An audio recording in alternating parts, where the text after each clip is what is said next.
I like the whole concept of connecting with Earth, because this Earth has done such a favor to me. It's been so gracious to me. I want to be gracious to this Earth as I leave it.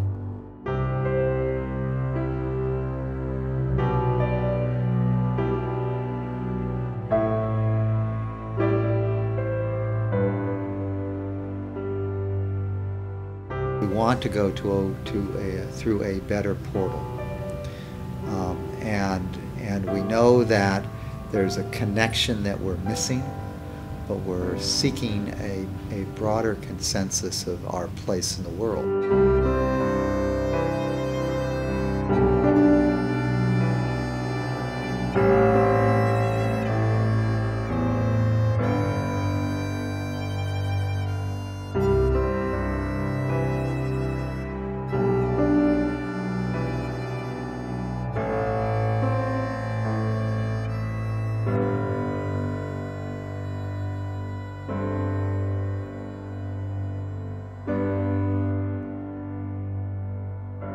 And I believe that it invites me to feel like even though my body dies, it still lives because of how it goes back to the earth and sustains other lives. I think we as Americans need to take a look and be open that there might be another way of doing this. This seems very natural, and it seems like the way we need to go for a lot of reasons. I am part of something else.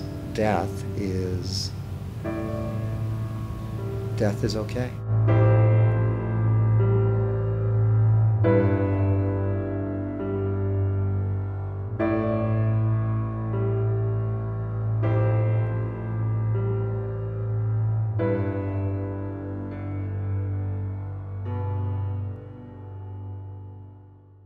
We obviously have some environmental externalities. We're compromising worker health. We're increasing embodied energy and all this concrete and metal that we're putting in the ground that's creating the CO2 in the atmosphere and impacting climate change.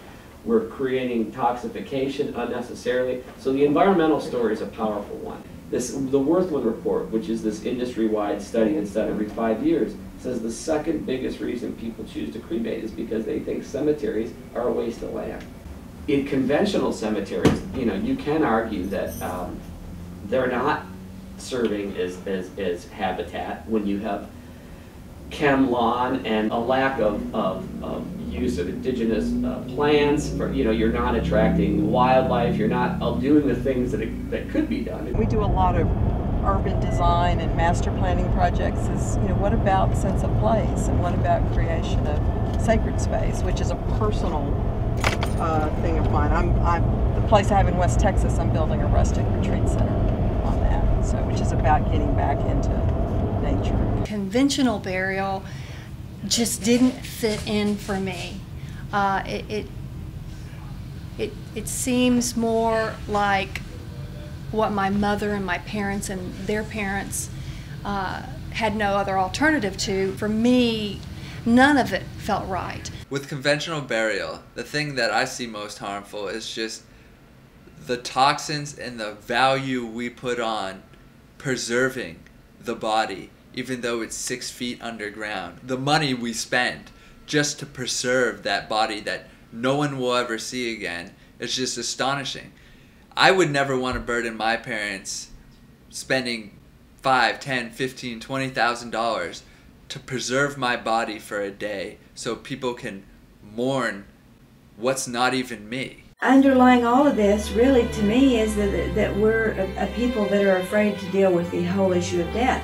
So if we look at our high school friend who died of an aneurysm in their coffin and they look like they could wake up any minute, then we're prolonging the natural grief process, and the dead body is, to me, much more of a validation that the person who that was is not there anymore than somebody whose face is pink because it's filled with a chemical.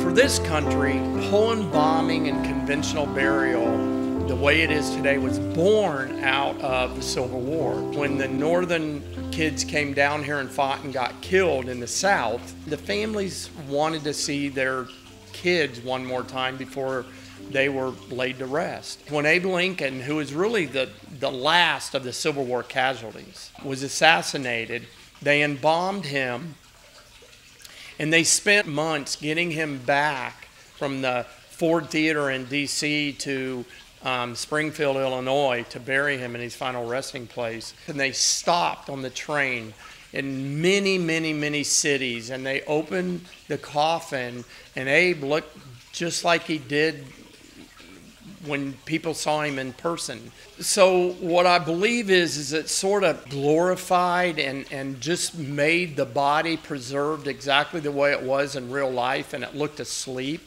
instead of dead. And so people wanted that. And out of that was born today's conventional funeral industry.